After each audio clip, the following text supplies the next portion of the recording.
नमस्कार, आप देख रहे हैं न्यूज 24। आपके साथ मैं हूं रवि ठाकुर। देश में लोकसभा चुनाव के करीब 9 महीने बाद दिल्ली में विधानसभा चुनाव होते हैं, लेकिन इतने कम समय में दिल्ली में वोटिंग पैटर्न बदल जाता है। बीते 3 बार के लोकसभा और 2 बार के विधानसभा चुनाव का रिजल्ट देखने से पता चलता है कि 18% स्विंग वोट दिल्ली की सत्ता तय करते हैं। जो वोटर लोकसभा में पीएम मोदी को पसंद करते हैं, विधानसभा चुनाव में उनकी पहली पसंद आम आदमी पार्टी बन जाती है।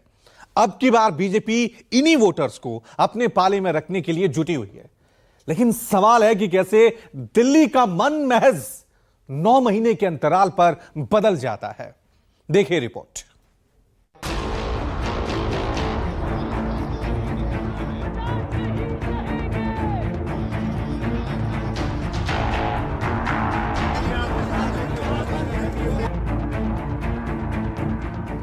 दिल्ली में चुनाव के तारीखों के ऐलान के साथ राजनीतिक दलों ने प्रचार को धार देना शुरू कर दिया है। तीनों प्रमुख दल अपनी सियासी ताकत दिखाने के लिए दांव चल रहे हैं। आम आदमी पार्टी बीते 3 बार के चुनाव की परफॉर्मेंस को बरकरार रखना चाहती है, तो कांग्रेस फिर से अपनी खोई जमीन वापस पाना चाहेगी। इसके अलावा बीजेपी करीब 3 दशक का सूखा खत्म करने के लिए पुरजोर ताकत लगा रही है। मुद्दों, दावों और वादों के साथ तीनों दल आगे बढ़ रहे हैं, लेकिन बीते 3 लोकसभा चुनाव और 2 विधानसभा चुनाव के नतीजे देखें तो पता चलता है कि लोकसभा चुनाव में प्रधानमंत्री मोदी और बीजेपी को पसंद करने वाले वोटर विधानसभा चुनाव आते आते पलट जाते हैं।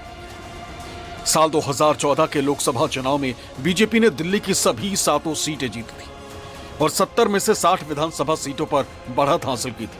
लेकिन साल 2015 में हुए विधानसभा चुनाव में आम आदमी पार्टी ने 67 जबकि बीजेपी ने 3 सीटें ही जीती थी। इसी तरह साल 2019 के लोकसभा चुनाव में बीजेपी ने दिल्ली की 7 सीटें जीती और बीजेपी 65 विधानसभा सीटों पर आगे रही।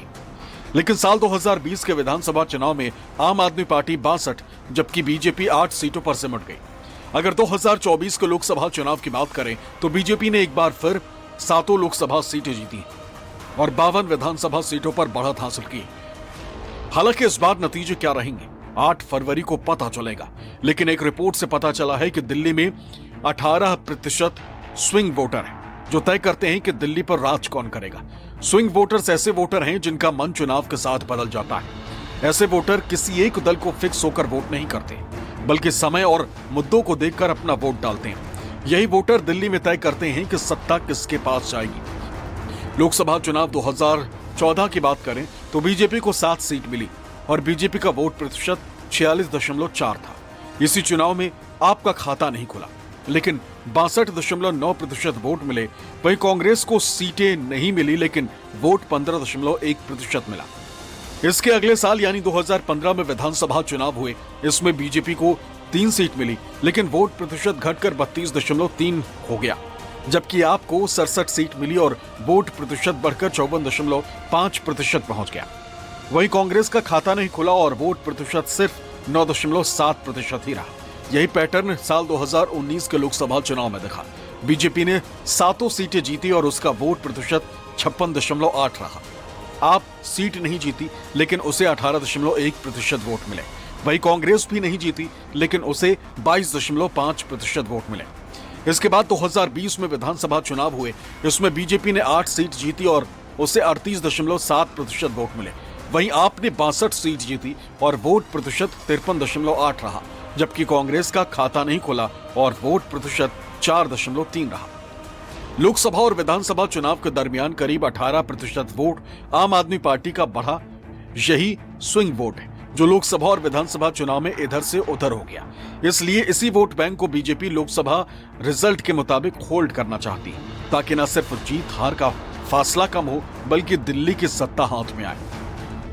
पहली बार और दूसरी बार का जो केजरीवाल था, लेकिन आप उसमें देखेंगे कि बार बार आम आदमी पार्टी को 50% के ऊपर वोट मिला है। लेकिन जो 2020 का जो चुनाव था, उस चुनाव में आम आदमी पार्टी का सारे सीटों में 50% वोट नहीं मिला था। करीब 40-45 सीट में मिला था, बाकी सीटों में कम था मार्जिन।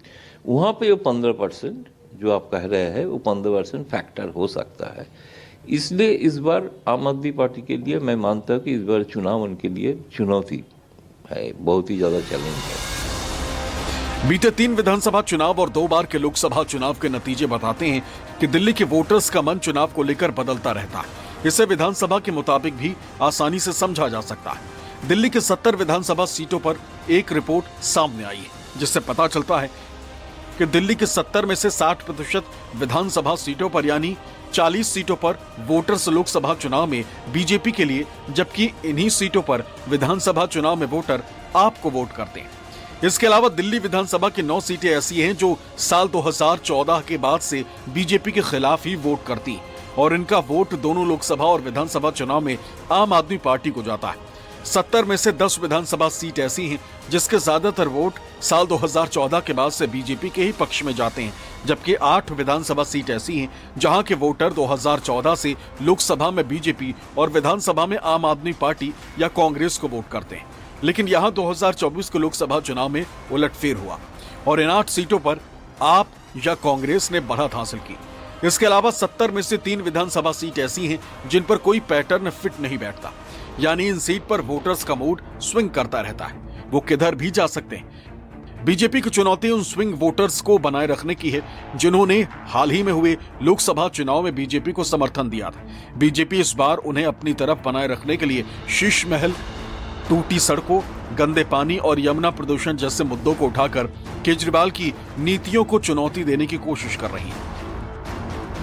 दिल्ली में चुनाव की आचार संहिता लगने के साथ ही भ्रष्टाचार के स्मारक की हकीकत तार तार होकर जनता के सामने आती जा रही है और उसी के साथ साथ राजनीतिक शिष्टाचार को किस प्रकार से ध्वस्त किया जा सकता है और राजनीतिक आचार विचार को अपने भ्रष्टाचार को बचाने के लिए किस ढंग से ध्वस्त किया जा सकता है, उसका उदाहरण दिखाई पड़ रहा है। आज जिस प्रकार के घटनाक्रम और जिस प्रकार का भोंडा प्रदर्शन आम आदमी पार्टी के नेता सदन संसद में और एक मंत्री यानी नेता सदन श्री संजय सिंह और मंत्री श्री सौरभ भारद्वाज के द्वारा हुआ, वो जितना भी प्रयास कर ले, परंतु शीश महल जो केजरीवाल जी की विलासिता का स्मारक है और इट इज द म्यूजियम, इसे अब वो बचा नहीं सकते। मैं अरविंद केजरीवाल अपने बच्चों के सर पर हाथ रख के कसम खाता हूं कि मैं कोई सरकारी बंगला नहीं लूंगा, मैं कोई सरकारी गाड़ी नहीं लूंगा, मैं कोई सरकारी सुरक्षा नहीं लूंगा। तो किसके प्राण गए और किसका वचन गया, अरविंद केजरीवाल बता दें। पंजाब चुनाव से पहले पंजाब की सभी माताओं बहनों मैं कहना हुआ, सरकार बना दो हमारी, 1-1 हज़ार रुपये सबके अकाउंट में आएगा। किसके अकाउंट में गया 1 हज़ार रुपये, बता दें। दिल्ली लोकसभा चुनाव में खुली जीप में घूमते हुए अरविंद केजरीवाल सबको कहते थे कि आप जिता दीजिए, सितंबर तक हर महिला के अकाउंट में 1-1 हज़ार रुपये आ जाएगा। कहाँ आए? मैं माँ यमुना को साफ करूँगा 1 साल में, 6 महीने में, 12 महीने में, और पूरे मंत्रिमंडल के साथ डुबकी लगाऊंगा। कहाँ लगाई डुबकी? अरविंद केजरीवाल का ये नाम का मतलब ही झूठ और झूठा आदमी, जिसे कहते हैं ना छल कपट वाला आदमी। इसकी ना जबान की कीमत है, ना इसके प्राण की कीमत है, ना इसके वचन की कीमत है। प्रधानमंत्री नरेंद्र मोदी ने भी मुफ्त योजनाओं को जारी रखने का वादा किया ताकि वो वोटर्स जो केजरीवाल की मुफ्त योजनाओं को पसंद करते हैं उनका समर्थन अपने पक्ष में कर सके।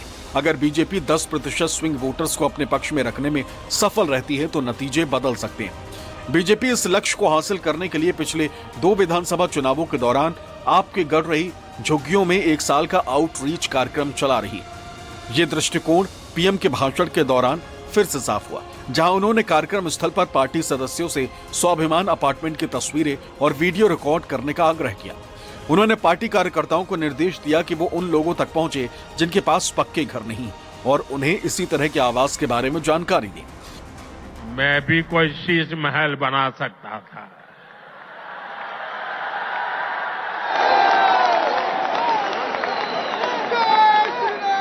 लेकिन मेरे लिए तो मेरे देशवासियों को पक्का घर मिले, यही एक सपना था। और मैं आप सबको भी कहता हूं, आप जब भी लोगों के बीच जाएं, लोगों को मिले, और अभी भी जो लोग झुग्गी झोपड़ी में रहते हैं, मेरी तरफ से उनको वादा करके आना, मेरे लिए तो आप ही मोदी है। वादा करके आना, आज नहीं तो कल उनके लिए पक्का घर बनेगा, उनको पक्का घर मिलेगा। बीजेपी के पास मुख्यमंत्री पद के उम्मीदवार की कमी है और आपने इस मुद्दे पर पार्टी पर निशाना साधा है। बीजेपी इसे अपने पक्ष में मानती है। बीजेपी ने छत्तीसगढ़, मध्य प्रदेश और हरियाणा समेत कई राज्यों में सीएम फेस सामने रखे बिना चुनाव लड़ा था और कामयाब हुई। इसी रणनीति को बीजेपी दिल्ली में आजमा रही।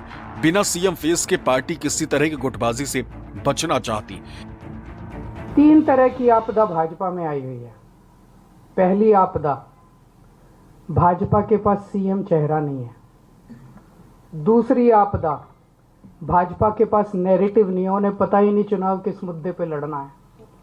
तीसरी आपदा, भाजपा के पास कोई भी एजेंडा नहीं है इस चुनाव के लिए। तो 3 आपदा भाजपा के अंदर आई हुई है और एक आपदा दिल्ली में आई हुई है, वो है कानून व्यवस्था। दिल्ली के अंदर खुलेआम गैंगस्टरों की गोलियां चल रही हैं, लेकिन अमित शाह को सुनाई नहीं दे रही। दिल्ली के अंदर महिलाएं रो रही हैं, चीख रही हैं, चिल्ला रही हैं, उनकी चीख पुकार अमित शाह के और मोदी जी के कानों तक नहीं पहुंच रही है।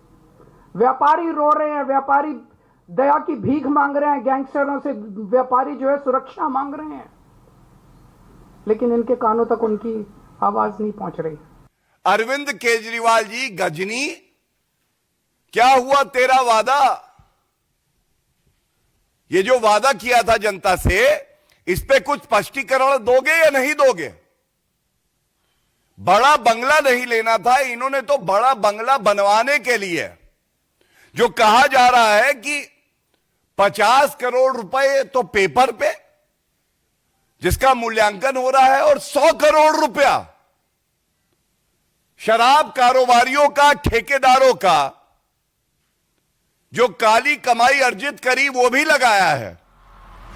बीजेपी आम आदमी पार्टी को घोटाले, भ्रष्टाचार, शीश महल जैसे मुद्दों पर घेर कर उसके कोर वोट बैंक में सेंध लगाने की कोशिश में, तो दूसरी तरफ कांग्रेस की कोशिश भी इस वर्ग को साधने की है। अगर कांग्रेस ने कुछ वोट बैंक अपने पाले में कर लिया तो इसका सीधा फायदा बीजेपी को मिल सकता है। हालांकि इस बार तीनों दल अपने अपने मुद्दों के साथ मैदान में है।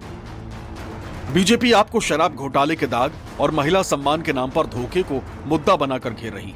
आम आदमी पार्टी महिलाओं को 2100 रुपए देने और ऑटो ड्राइवर्स को गारंटी के मुद्दे बना रही, जबकि कांग्रेस ने भी महिलाओं को 2500 रुपए महीना और बीजेपी आपके मिले होने का दांव चला है।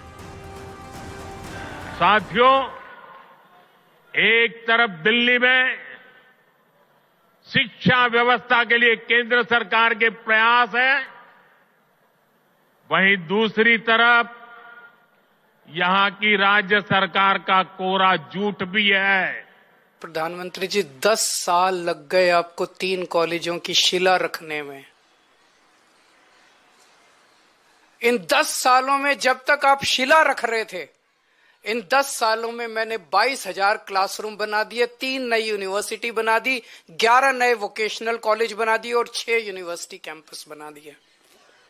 जितना टाइम आपको 3 शिलान्यास रखने में लगा, उतने टाइम में हम लोगों ने 22,000 क्लासरूम बना दिए, 3 नई यूनिवर्सिटी बना दी, 6 नए यूनिवर्सिटी कैंपस बना दिए और 11 नए वोकेशनल कॉलेजेस बना दिए। 10 साल में केजरीवाल साहब ने एक भी नई यूनिवर्सिटी नहीं बनाई, बल्कि एक जौनापुर में एक बहुत अच्छा वर्ल्ड क्लास का स्किल सेंटर कांग्रेस ने बनाया था। मनमोहन सिंह जी ने सिंगापुर के प्रधानमंत्री के साथ दस्तखत करके वो एग्रीमेंट किया और वो दिल्ली में वो एग्रीमेंट लागू हुआ। दिल्ली सरकार ने उस पर काम किया। आपने एक स्किल सेंटर को यूनिवर्सिटी अपग्रेड कर दिया। अपग्रेड करने से नई यूनिवर्सिटी नहीं होती है।